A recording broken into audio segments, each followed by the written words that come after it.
Olá, eu sou o Dr. Paulo Fleury Teixeira, sou médico e filósofo e já há uns 13 anos, pelo menos, eu tenho trabalhado com a prescrição de produtos de cannabis para uso medicinal. E venho aqui fazer uma pequena, bem breve, exposição de impressão dessa regulamentação que a Anvisa acaba de fazer para o uso medicinal da maconha, produção de maconha para uso medicinal e outros aspectos legais, ou formais, aqui no Brasil, nessa área de maconha medicinal. E sempre é uma sensação ambígua quando vem essas regulamentações, porque sucessivamente elas vão ampliando o escopo de uso, as possibilidades de uso, as possibilidades de produção nacional, e então isso é um ganho para nós que defendemos isso já há tanto tempo, é um reforço às convicções, às certezas que a gente tem nessa área e que são, no entanto, contestadas a todo momento aí, pela mídia, pela imprensa, as posições do próprio Conselho Federal de Medicina, que são contrárias, a essa prática médica, e isso tudo ganha um reforço, um sustentáculo, quando a gente vê a Anvisa, como há pouco tempo o STF, ampliando as possibilidades de uso e de cultivo da planta aqui no Brasil. Por outro lado, é uma insatisfação tremenda, porque sempre são regulações limitantes, excessivamente impeditivas, de certo modo, para o acesso a muitas pessoas que se beneficiariam muito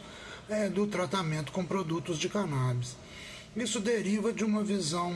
de princípio equivocada da Anvisa, e não há como corrigir isso rapidamente mesmo, em relação a drogas em geral e especificamente a cannabis ou maconha.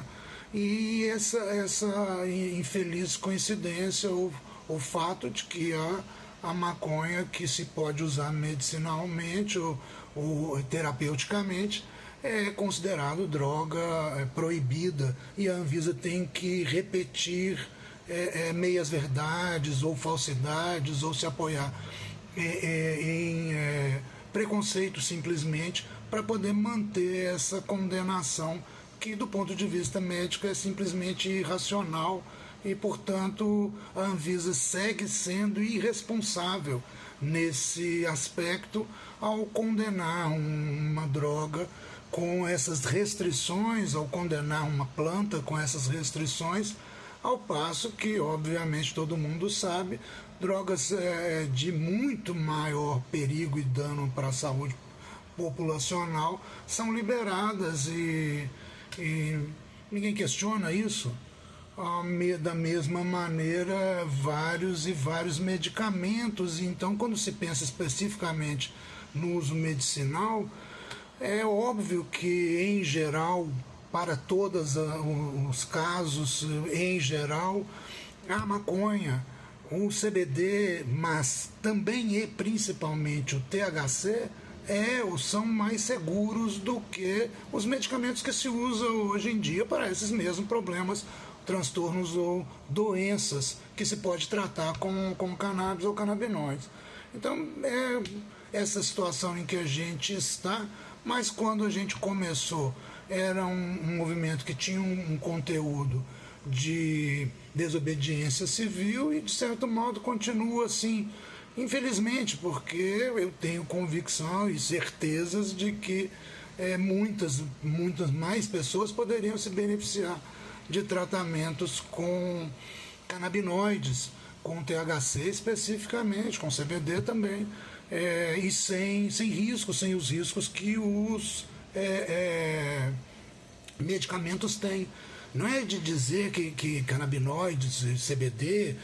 por exemplo, ou THC, especialmente, não tenham riscos. Não, tudo tem risco. Mas, comparativamente às alternativas, seja sociais, as drogas socialmente liberadas, seja medicinais, as drogas usadas para os sintomas, transtornos e doenças que se pode tratar com canabinoides, são muito mais seguros. O THC especificamente é muitas vezes mais seguro do que os medicamentos que se usa em geral para esses transtornos. E eu tenho mesmo muito orgulho, e falo isso em público repetidamente, de participar de um processo de descoberta e afirmação da possibilidade do tratamento dos transtornos, sintomas,